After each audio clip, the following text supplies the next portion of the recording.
തിരഞ്ഞെടുപ്പ് അടുക്കുന്നതോടെ സജീവമാകുന്ന ചില തൊഴിൽ മേഖലകളുണ്ട്. അതിലൊന്നാണ് ഈ ചുവരെഴുത്തും ഫ്ലെക്സ് ബോർഡ് നിർമ്മാണവും. ഇത് കാട്ടാക്കട ഇലക്കോട് എന്ന് പറയുന്ന സ്ഥലമാണ്. ഇവിടെ ഫ്ലെക്സ് ബോർഡ് നിർമ്മിക്കുന്ന ഒരു സ്ഥലമാണിത്. ഇവിടെ അടൂർ പ്രകാശുണ്ട്. കക്ഷി രാഷ്ട്രീയമില്ല ഇവിടെ അടൂർ പ്രകാശുണ്ട്, മുരളീധരനുണ്ട്, ബി ജോയി ഉണ്ട്. അങ്ങനെ കക്ഷി രാഷ്ട്രീയമില്ലാതെ എല്ലാവർക്കും ഫ്ലെക്സ് ബോർഡ് നിർമ്മാണം നടത്തുന്ന ഒരു സ്ഥാപനമാണിത്. നമുക്ക് അവരോട് തന്നെ ചോദിക്കാം.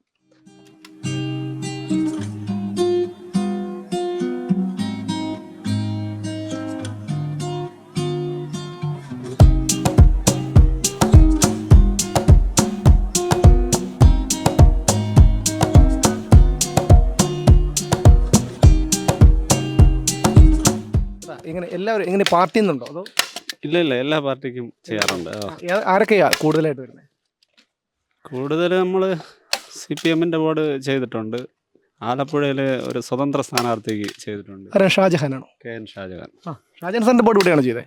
ഷാജഹാൻ സാറിൻ്റെ ബോർഡ് ചെയ്തിട്ടുണ്ട്. പബ്ലിസിറ്റി വാഹനങ്ങൾ ഞങ്ങളാണ് കൊടുത്തിട്ടുള്ളത്. നിങ്ങൾക്ക് ഇതല്ലാതെ പബ്ലിസിറ്റി, മൈക്രോ പബ്ലിസിറ്റി ഉണ്ട്.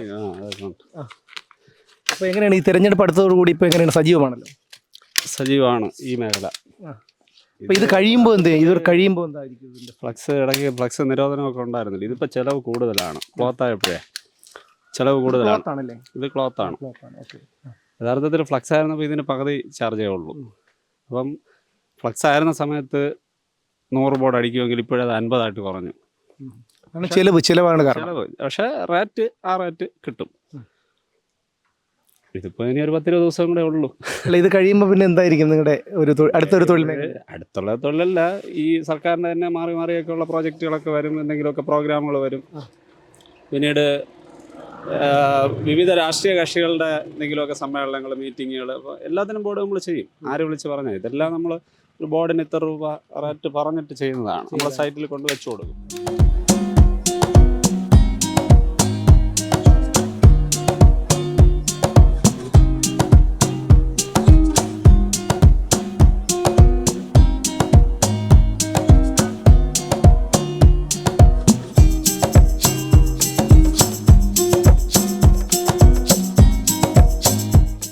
അതായത് നിങ്ങൾ തന്നെ ഫ്ലെക്സ് പ്രിന്റ് ചെയ്ത് ഇതുപോലെ ചെയ്തിട്ട് സൈറ്റിൽ കൊണ്ട് നമ്മുടെ വണ്ടികളിൽ സൈറ്റിൽ വെച്ച് കൊടുക്കും. അവർ പറയുന്ന സൈറ്റിൽ വെച്ച് കൊടുക്കുക. അങ്ങനെയാണെന്നുണ്ടെങ്കിൽ അങ്ങനെ കൊടുക്കുക. ഒരുമിച്ചായെങ്കിലും ഒരു സൈറ്റിൽ കൊടുത്താൽ മതിയെങ്കിൽ അങ്ങനെ കൊടുക്കും. ഇതല്ല ചുവരെഴുത്താണ് വേണ്ടതെങ്കിലോ? ചുവരെഴുത്തിന് ഞങ്ങൾക്ക് ആളുണ്ട്. ചുവരെഴുത്ത് ചെയ്തുകൊണ്ടിരിപ്പുണ്ട്. നിങ്ങൾ അങ്ങോട്ട് പോകുമ്പോഴേ കുറച്ച് അപ്പുറത്ത് തന്നെ ചെയ്തുകൊണ്ടിരിപ്പുണ്ട്. അടൂർ പ്രകാശിൻ്റെ ചെയ്തുകൊണ്ടിരിപ്പുണ്ട്. അപ്പോൾ അതായത് പണ്ടത്തെ ഈ ഫ്ലെക്സ് ഒക്കെ നമുക്ക് വരുന്നതിന് മുമ്പ് മുഴുവനും ഈ ചുവരെഴുത്തായിരുന്നു. ഇന്നിപ്പോൾ ചുവരെഴുത്തിനൊക്കെ ആളിനെ കിട്ടാനുണ്ടോ?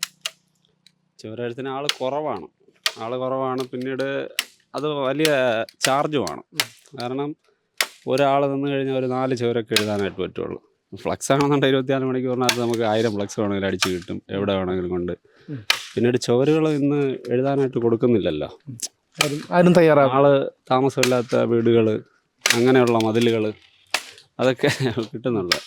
അല്ലാതെ ആൾ താമസമുള്ള ആരും ഇപ്പോഴും ചുവര് എഴുതാനായിട്ട് കൊടുക്കാറില്ല. കാരണം അത് പിന്നെ ഒരുപാട് പ്രശ്നങ്ങളുണ്ട് അതിൻ്റെ പിന്നിൽ.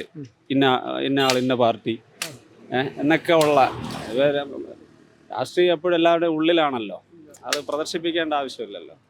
അപ്പോൾ താങ്കൾ ഈ മണ്ഡലംകാരനാണോ? ഞാൻ ആറ്റിങ്ങൽ. അങ്ങനെയാണെങ്കിൽ ഞാൻ ചോദിച്ചോട്ടെ, ഇവിടെ ആർക്കായിരിക്കും വിജയസാധ്യത? ഒരു സ്വകാര്യ ചോദ്യമാണത്. അത് നമുക്ക് ഇന്ന് നമുക്ക് പറയാൻ പറ്റില്ല. കാരണം ഒരു ഇലക്ഷൻ 2-3 ദിവസമൊക്കെ കിടക്കോട്ട് ചിലപ്പം പറയാൻ പറ്റും. പക്ഷെ ഇന്നത്തെ കണ്ടീഷനിൽ 3 പേരും തുല്യമായിട്ടുള്ള പ്രചരണങ്ങളാണ് നടത്തുന്നത്. കോൺഗ്രസ്സിന് നേരത്തെ ഇരുന്ന ആളാണല്ലോ, 5 വർഷം ഇരുന്ന MP പ്രകാശ് നേരത്തെ ഇരുന്ന വ്യക്തിയാണ്. യഥാർത്ഥത്തിൽ ആറ്റിങ്ങൽ മണ്ഡലം ഒരു കമ്മ്യൂണിസ്റ്റ് ചിന്താഗതിയുള്ള മണ്ഡലമാണ്. പണ്ടുകാലം മുതലേ കമ്മ്യൂണിസ്റ്റ് പാരമ്പര്യമാണ്. ചിലപ്പോൾ ഒരു മാറ്റം വരാൻ സാധ്യത ഉണ്ടെന്ന് തോന്നുന്നു. കാരണം പ്രചരണത്തിൽ എനിക്ക് തോന്നുന്നു ഇപ്പോഴും കമ്മ്യൂണിസ്റ്റ് പാർട്ടിയുടെ പ്രചരണം മുന്നിൽ നിൽക്കുകയാണ്. എല്ലാത്തിലും ഫ്ലെക്സ് ബോർഡുകളാണ്. അപ്പോൾ ഈ ഫ്ലെക്സ് ബോർഡുകളും ഏറ്റവും കൂടുതൽ പ്രിന്റ് ചെയ്യുന്ന അവർ തന്നെയാണ്? അല്ല, ഞങ്ങൾ പക്ഷെ അവർക്കല്ല ചെയ്തിട്ടുള്ളത്. ഞങ്ങൾ കൂടുതലും ചെയ്തത് തിരുവനന്തപുരം മണ്ഡലത്തേക്കാണ്. തിരുവനന്തപുരം മണ്ഡലത്തിൽ രാജീവ് ചന്ദ്രശേഖരൻ സാറിന് വേണ്ടിയിട്ട് ചെയ്തു, ശശി തരൂർ സാറിന് ചെയ്തിട്ടുണ്ട്. അത് വെച്ചിട്ട് നമുക്ക് വിലയിരുത്താൻ പറ്റില്ല.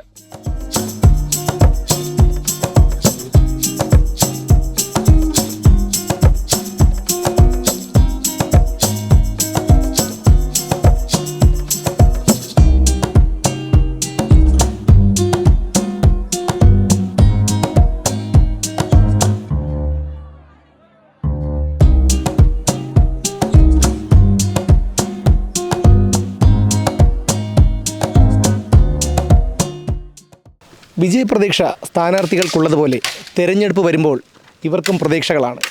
ഈ ആളും ആരവവും എല്ലാം ഏപ്രിൽ 24 കൂടി അവസാനിക്കും. അപ്പോഴും ഈ ഫ്ലെക്സ് ബോർഡുകളിൽ പലതും നമ്മുടെ പൊതുനിരത്തുകളിൽ കാണാം. ക്യാമറാമാൻ ജെയിൻ ശിവസിനൊപ്പം സുമേഷ് മാർക്കോപോളോ, DN ന്യൂസ്.